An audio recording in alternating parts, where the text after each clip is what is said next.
Hello, everyone. Today we have a fascinating guest, Jesse Shapins. Jesse has worked in many places. He was born in Colorado. He's lived in Germany.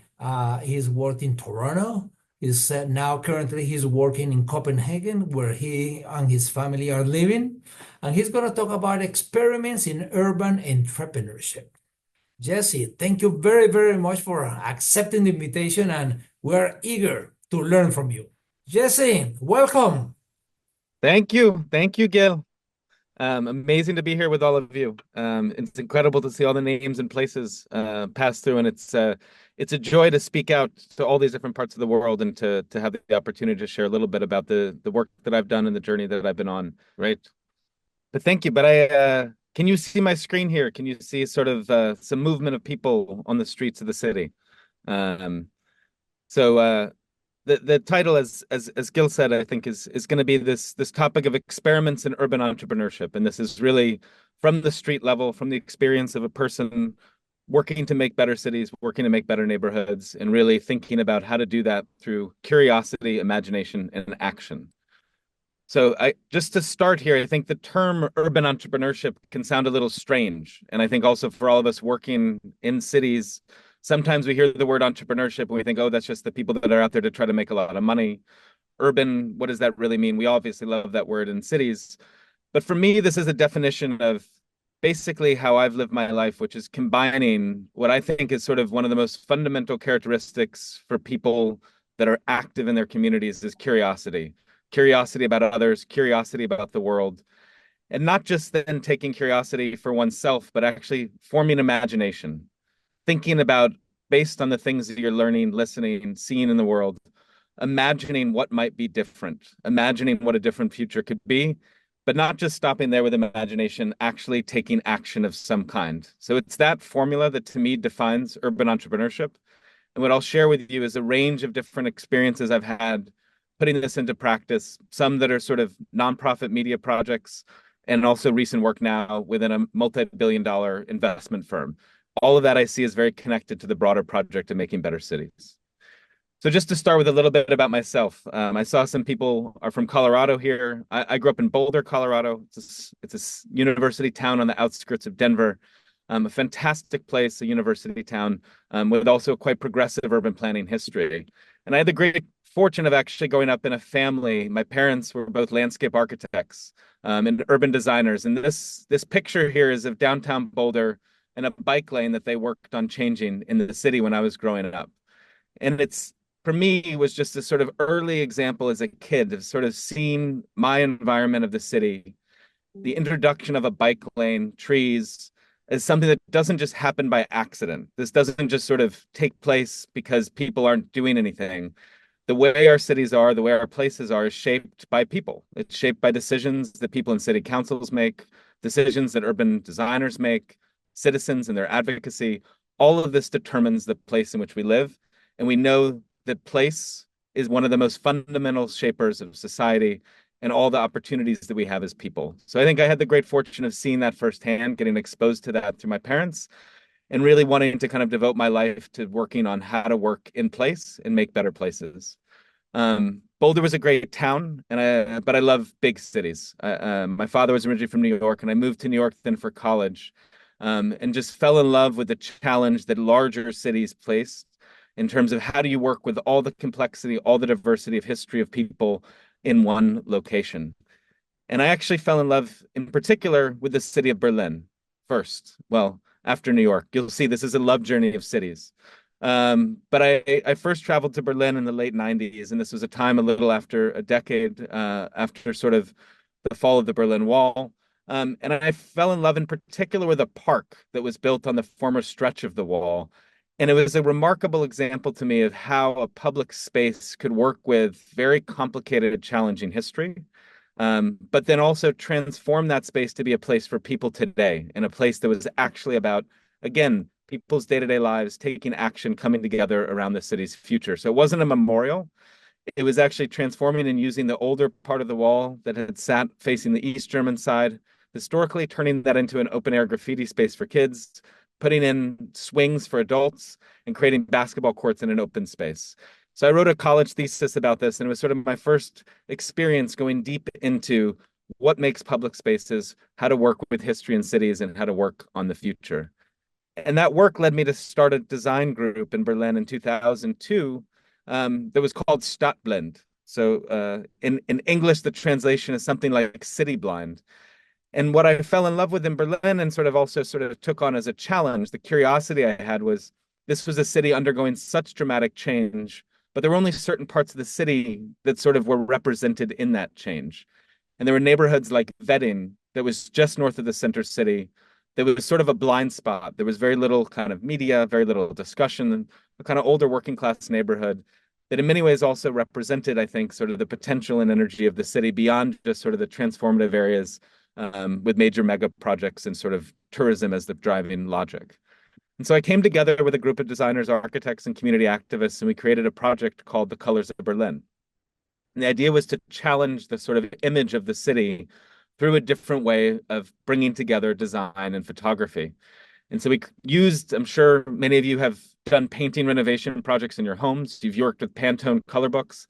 We decided to reformat the Pantone color book as an alternative guide to the city and create a system for bringing together images, colors, quotations, and a map for every one of these places. And you can see these are images that are sort of everyday life. And the idea was to use these colors to reformat and reimagine the ways that you would actually see and perceive your day-to-day life. Simply by taking the colors out of the picture and putting it in this context, you see ordinary images of your daily life differently. And so this turned into a book. Again, on the action front, it wasn't enough to make an exhibition. It was to sort of actually turn this into a book. I went as a young, in my early 20s, learned German, managed to kind of convince a German publisher to publish this alternative guidebook. And it still exists today as a sort of different way to see the city and enter into a civic discourse about what matters in place. And this sort of image in the upper right, Ich stehe auf Berlin, means I'm in love with Berlin, or I'm sort of hot for Berlin, or I stand on Berlin. And this was, again, just a different way of engaging with the imagination of what a city is and its image, and using design as a way to intervene in that. I moved back to New York shortly after this, continued to be really interested in the topic of imagination and perception of cities, but sort of became more curious about how to open the system up to even more people, and started a project with some colleagues and friends from college called Yellow Arrow. And it took these stickers, you see 4 of these in the picture here, and made it a way for people to take stickers and place them all around the city to point out things where they had a message to share, a story to bring to life. Again, we use sort of the medium of the kind of cultural world and the arts. We created an exhibition as part of a festival in the Lower East Side. And somehow, immediately, this became a global phenomenon. So this is 2004. It's impossible today to imagine that this was a reality, but this was a time where smartphones didn't really exist. People used cell phones, if anything, to make phone calls. And text messaging was just becoming an innovative technology. And so the way this system worked was we made these stickers that anybody could get from our website, and each had a code on it. And you could send a text message with that sticker to leave a little message in a location in a city for somebody else. So when they saw the sticker, they could send that code to the number and get the original message back. So Wired magazine picked it up. It spread to Taiwan based on pictures of what people were sharing and things they pointed out in Mexico. It was all around Europe and Copenhagen, actually, at the time. And these are just little examples. So this is how people would use it to give a kind of voice to untold everyday stories of the city. So this is the message on this one was every Sunday, your grandfather and I would go to the Lower East Side to buy pickles from the street vendors. Are they still there? And again, it's this curiosity that I've had about cities not just being about the things that we physically see. I think way too often our focus in architecture and design is on what we see. It's often most important what we don't see. It's the memories. It's all the kind of social and kind of fabric that is around that shapes a place. And this was a means of bringing those types of stories to life. This is a sort of prompt to action. So this is somebody in Times Square that says, stand facing this arrow and you'll hear the best urban symphony of your life. And again, it's sort of, when we think about technology and what it's brought to us in cities today, it's not always very positive. And a lot of it is because we just look at our phones and we look at pictures on our phones instead of look up and see the world around us. The whole point here was use this a little bit of text message to then prompt you to actually have different senses, close your eyes, listen, open up and awaken yourself to the city in a different way. And there were also quite practical applications. So one of my first connections to the city of Copenhagen was that somehow a group of people here discovered the system and actually started to use it in the context of the municipal election, where each of the mayoral candidates was placing one yellow arrow and pointing out something they wanted to draw attention to and have a discussion about. And so you had coverage in the media. And it's, again, just to say that this is all around taking action and the curiosity around the role that narrative plays in shaping our cities. And it's so important, I think, to open up new ways to have discussions and to engage in the discussion of what is the city that we want and how do we tie that to the physical places that we all experience.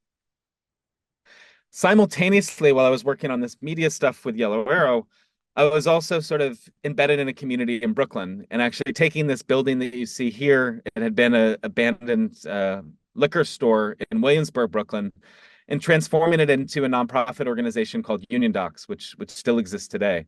Down in the basement, we turned it into a recording studio, so down through that sort of red door.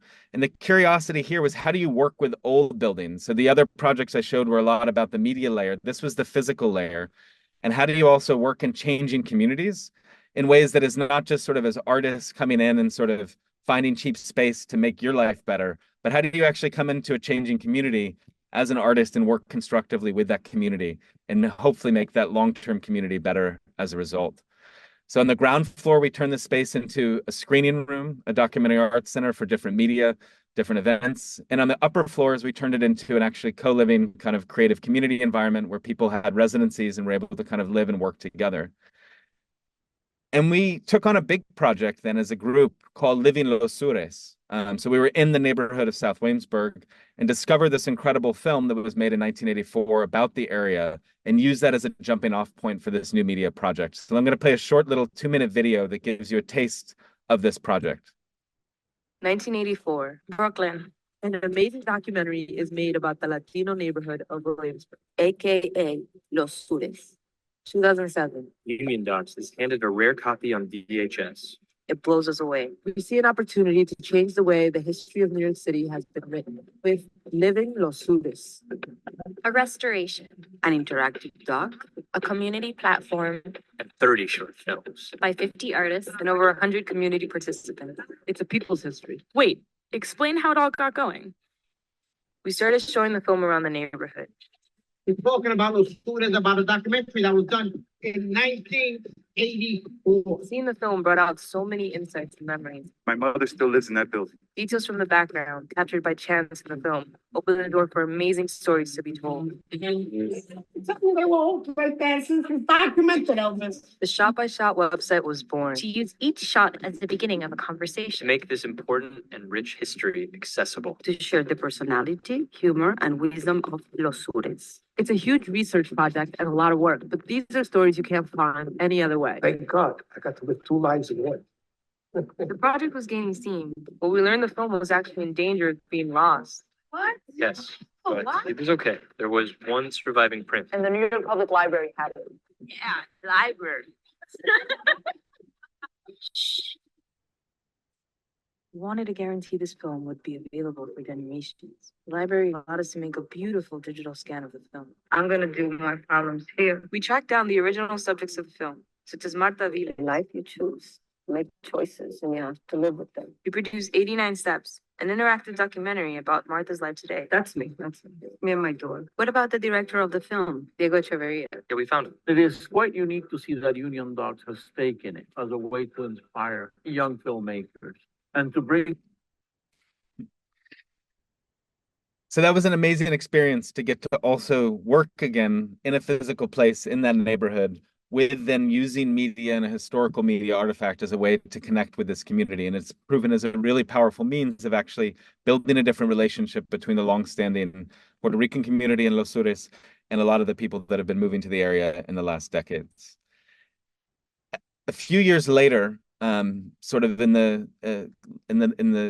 2009, sort of coming out of the 2008 election, continued this curiosity around sort of politics and place and storytelling. And so traveled across all the United States myself with my wife and partner and friends on a project called Mapping Main Street. And this curiosity was about sort of the relationship between political mythologies and actual lived experiences of people. And so you often hear Main Street versus Wall Street still thrown around today in political rhetoric.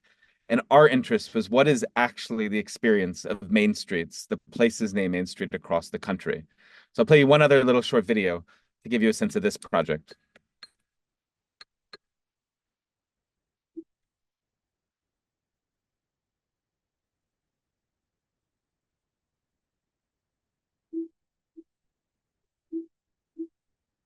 I'm here on Main Street in City Metro Diner. We're in Lexington, Virginia. Sam Montana. Yeah, we're so ill in Arizona on Main Street. When you think they live on Main Street, you think of all the Shops. Fourth of July parades. Ice cream vendor on the. You picture in your mind a place. Our particular Main Street connects United States and Mexico. It's a bunch of hoes and drug dealers. That's all I know about Main Street. Good place to start a business. It's a true small town community spirit. Ain't much, because as far as it goes right there.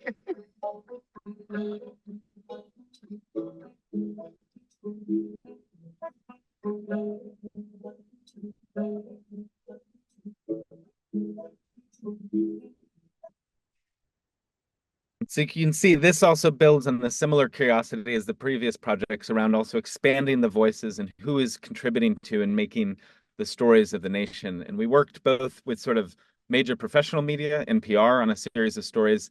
And I'm sure you gathered even that little clip. The point here was it's not some glorification of some wonderful Main Street that exists. There's all different forms of experience and challenges that the country is facing. And of course, as we mentioned, Chattanooga, it's an amazing city, but parts of Main Street are also a challenging place. And part of this was to illustrate that there were challenges of homelessness and prostitution on that Main Street, not necessarily the types of topics that politicians intend to evoke, but deserve our attention and resources. But also that there is a Main Street that is an actual border crossing in Mexico, between Mexico and Arizona. And then open this up for people to contribute their own videos and stories, and had all these different contributors from around the country. So another incredible experience getting to work with sort of the relationship of place and media and narrative. But then some years later, about 10 years later, I got involved in a project in Toronto. So I started to become even more curious and sort of building on the experience working across media, but also working in place with union docs in terms of how do you actually start to get involved in more formal transformation processes in cities, and how do you get involved in large-scale transformation processes. So there was a major project that many of you might have heard of called Sidewalk Toronto, when a company called Sidewalk Labs that I worked for, Google's Urban Innovation Unit, won a bid to be able to put together a vision and master plan for the transformation of the waterfront area called Quayside in Toronto. So this is looking down at that area. And when I got involved in the project, I was actually living in New York at the time, had joined the company to lead our sort of product and design efforts. And I started coming to Toronto on a regular basis. And as soon as we won this bid, I said, I also have to live in Toronto. There's no way I could possibly work on a project of this level of significance, this level of sort of aspiration to transform such an important part of a city, and not live there and be of the place as much as I could be. And I also wanted to work with physical place to inform the project's future. So this building that you can see here was the one standing building in the area that we then transformed into a community workshop to inform the area's future. We called it 307. This was sort of the opening day of a major public event, bringing together all different types of people in the city. I can see in this picture now, there's a red shirt. It's the same red shirt I'm wearing now. It's funny to see on that day. And we had it as a space to also test ideas and to build prototypes and to get the community involved in this project and what it could become. So the space was turned into that type of workshop. This is an example of actually working with community entrepreneurs on technologies and solutions for making a more accessible city. So for people that might have, whether it's physical or mental disabilities, how can the city become more accessible?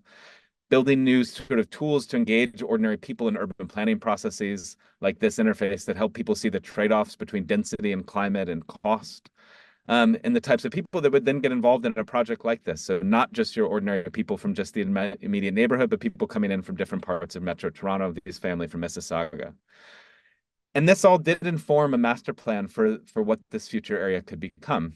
And I got involved and was leading a lot of the planning and design work for this, and really close to then this intersection between not just what a narrative and a vision and a community vision could be, but actually the practical implementation into design, planning, engineering, and finance, and the politics and challenges of, in this project's concept, the idea of closing a road, which frankly in Toronto was really difficult in terms of municipal politics. Today, that road will remain open, but the idea we had was to actually make this as low a car and as pedestrian a friendly place as we possibly could to create as much public space. And that was the centerpiece of this whole plan and design. The project didn't materialize as we had hoped. The project we had to kind of step out of when COVID began, in terms of a lot of economic uncertainty and the challenges that had arisen in terms of the just trust and relationship, because of a lot of the controversy as well, because of us and as an affiliate of an American tech company. And I learned an enormous amount in this project. I fell in love with the challenge, despite all the pain and sort of suffering in a way that went into multiple years of building this vision and having that vision not come to life. I realized that this sort of large scale transformation was sort of the perfect combination of my interests in what are sort of the needs and aspirations of a society. How do you get a large group of people to coalesce amongst different aspects of public finance, municipal policy, urban actors, and community? And that led me, well, I then ended up, with COVID began, moving back to my hometown. This is us teaching our daughter how to how to ride a bike on the street. But when I was in Boulder, I became very then curious about places around the world and people and organizations that were working on an agenda like what we were pursuing in Toronto, but doing it not from the context of a tech company, but doing it from a context of a financial organization with a really strong embedding in the community, with partnerships with municipalities and a business model to make these types of projects happen. And I ended up in that exploration getting invited to a panel, a webinar discussion like this one here in a way, where ULI Europe brought together people working on the topic of social value in residential. And I was speaking about the work we were doing at Sidewalk Labs, and there was this guy named Anders speaking about the work that this company called NREP was doing in Copenhagen. And he was sharing how he had been involved and was working on the transformation of this master plan community on the edges of Copenhagen. It's an area called Tingbjerg. This is an aerial image of that place. And it's a neighborhood that had all the aspirations of the great planning of the 1950s in terms of quality architecture, mix of uses, open space, access to healthy spaces, a lot of the values and principles we talk about today. And over the years had started to become a place that also had many social challenges. And what happened was the social housing companies, the city of Copenhagen, and the residents associations in the area came together to invite a private investment partner to work with them on how to actually invest and transform and provide sort of additional resources to make the area better, and have an actually truly integrated approach to neighborhood urban regeneration. So how to add new homes, but also improve the kind of mix of uses, improve the social infrastructure, improve the schools. So to truly have cities alongside private corporations, alongside social housing companies and residential groups, all in collaboration around a common project and purpose for lifting an area up while maintaining the residents that are living there today. And so it's been a hugely successful project. I think what's really interesting, this is data about the project. You can see there's all these key indicators that became the key talking points and priorities for the project, which was how many residents are unemployed and not studying? What's the conviction rate? How many of the residents have elementary school education, average income? All of these classic socioeconomic indicators have improved with the project's collaboration and our investment in it over the years. And very importantly, the first one is this is an area that does have more than 50% of residents of non-Western origin, a strange type of data that is particular to Denmark. And this is an area that I think is what's very proud to say, you can see that number has not changed. So the people that were living in this community that were often not born in Denmark or had heritage outside of Denmark, that community continues to live and work there today, while the transformation that they've been a part of has led to meaningful impact on all these other key indicators. And it really shows that if the existing community is actively a part of a process and you have a true diversity of stakeholders and actors involved, you can lead to some great outcomes. So this inspired me to want to move to Copenhagen and join this kind of unique company on its journey to really make better cities. And so I joined and moved to Copenhagen with my family just a couple of years ago, and took on this agenda of really bringing forward how to create green and thriving neighborhoods and not just work on a sustainability agenda, but how to actually make places that are prosperous and diverse and inclusive for the people that live and work there. And so I started this work by joining up on a project that we've been involved in the central part of Copenhagen. So this is an old rail district area, the old freight rail yards in the center of the city. This is what it looks like today. This is what it will look like in 10 years as we sort of infill and preserve as many of the existing buildings while adding new housing, a whole range of at least 25% social housing, new workplaces, and really turning this from a rail yards into a green and thriving neighborhood. So it is very much focused on this mix of uses, how to incorporate social infrastructure, social housing, parks, green spaces, schools, really bring this sort of combination of how people come together in new areas to the forefront of how we do new neighborhood development, not just focusing on sort of the traditional model of commercial buildings, or not just focusing on the sort of sustainability of buildings, but really focusing on the community fabric that makes a great place. And when I started to get involved in the project, what I said is learning a little bit from my experience in Toronto, but actually thinking about how we could do it even better, was there's an existing building that we know will be the new community hub in the neighborhood in the future. Why don't we start working on that now? This is what it looks like today, or this is what it looked like 2 years ago. That's the future vision. And we started transforming this, working with local community associations, but also international NGOs, groups like Cities for Better Health, also C40 cities, to really look at how do you put people and health first in neighborhood development. This is pictures from the last year, communal dining, neighborhood associations that focus on roller dancing, community groups that work on skating, but also encouraging people to come together and talk about the future's plans for the area, working with the municipality in this. And all of this has sort of fed into what I am now actively working on, which is truly, and it can be surprising if you hear this whole life journey, is I am working primarily on now trying to raise money and build a new investment product for how do we do large scale neighborhood developments differently? How do we bring the right capital into these projects alongside local communities and alongside municipalities, and do it in a way that also makes sense for pension funds and institutional investors that are responsible for their pensioners' long-term wealth and security. And that is what Urban Partners is doing. We do that in different forms with our sort of different investment funds. But UrbanX is the project that I'm focused on working on, which is really, again, myself going through this entrepreneurial journey to have curiosity about how do we structure finance differently? How do we get the right duration of the investment? How do we make sure it's not short term, but how do we make sure that we honor the capital that we are managing on behalf of pension funds and behalf of the pensioners to achieve the types of benefits that we all know are needed? And just to end, I think what's interesting then, if we sort of look at this journey, I've only showed you a little slice of time, but I think we're in a quite unique and exciting historical period. There's obviously a ton of geopolitical turbulence, but I think on a macro picture, if we look back at the 1950s and the period we were in terms of the relationship between a city's priorities, the people and planet's priorities, and capital, it was just wildly misaligned. Take New York City as an example. The mayor, or sort of Robert Moses in New York City, his agenda was to tear down the old neighborhoods and build high rises and freeways. Citizens were fighting back, like Jane Jacobs, and capital just said, oh, cities are not where economic futures exist. I'm putting my money in suburbs. So just wildly misaligned. And we've progressively had closer and closer alignment, and all, different imperfect examples of what sort of that combination can be, whether it's coming back money into a city to build a new financial district. It's not the thing that we love as a way, but it is a start to have money coming back into the cities, but also regenerating old neighborhoods like Vesterbro and Copenhagen. You see the focus on sustainability starting in the aughts.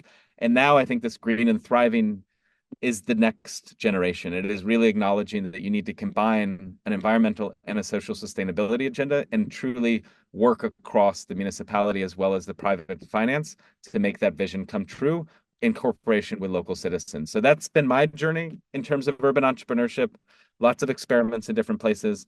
And that is the last slide that I have to share with you today. And hopefully we do have plenty of time for a discussion. Thank you. So the last question, Jesse, is what would be your call to action? You have here people connected from all over the world, some from public health, other planners, other academics, other elected officials. What would be a call to action for everyone moving forward, and given the fact that people want to be passionate advocates on creating communities that are more equitable and sustainable? I think the call to action is to kind of live and move regardless of whatever sort of formal constraints you operate within. Live and work from a place of curiosity. Let yourself and those around you have imagination and have, a commitment to action. I think that combination is what we need as a society, as a planet. And I think what is needed is very much also sort of a kind of trust and curiosity across different disciplinary boundaries, different institutional boundaries. Again, we spoke here about pension funds. I think the private investment community is essential in terms of the way that the world works today. And if we cannot work productively with private investment, we will not see the types of changes and transformations in our communities that we need. Similarly, private investment has to have curiosity, compassion, and understanding for public organizations.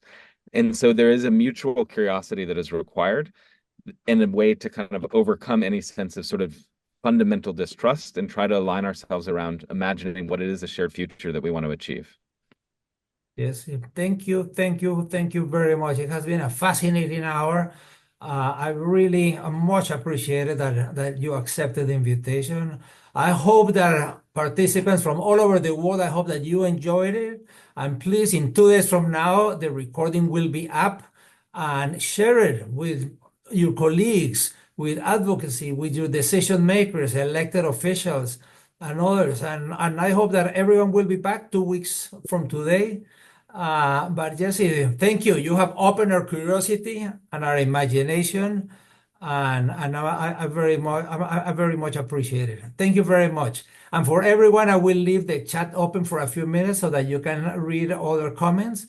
And have a wonderful day, Jesse, and keep your curiosity up and sharing it with others and making a better world for everyone.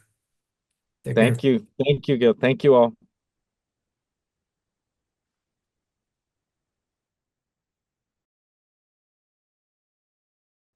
Thank you. Thank you, Jesse, so much. What a wonderful presentation. You spoke about imagination, about curiosity, about implementing, and you showed so many examples from different places of the world, different scale of examples. Some are just one specific building, others are the main streets, others are citywide. Oh, so much food for thought. I hope that everyone that watches this video will share it with decision makers, elected officials, city staff, advocates, people in the media, your students, colleagues, anyone that you think could benefit. Jesse, thanks a lot. And I hope that everybody watches and shares back. And I'll see you 2 weeks from today in Cities for Everyone, the webinar.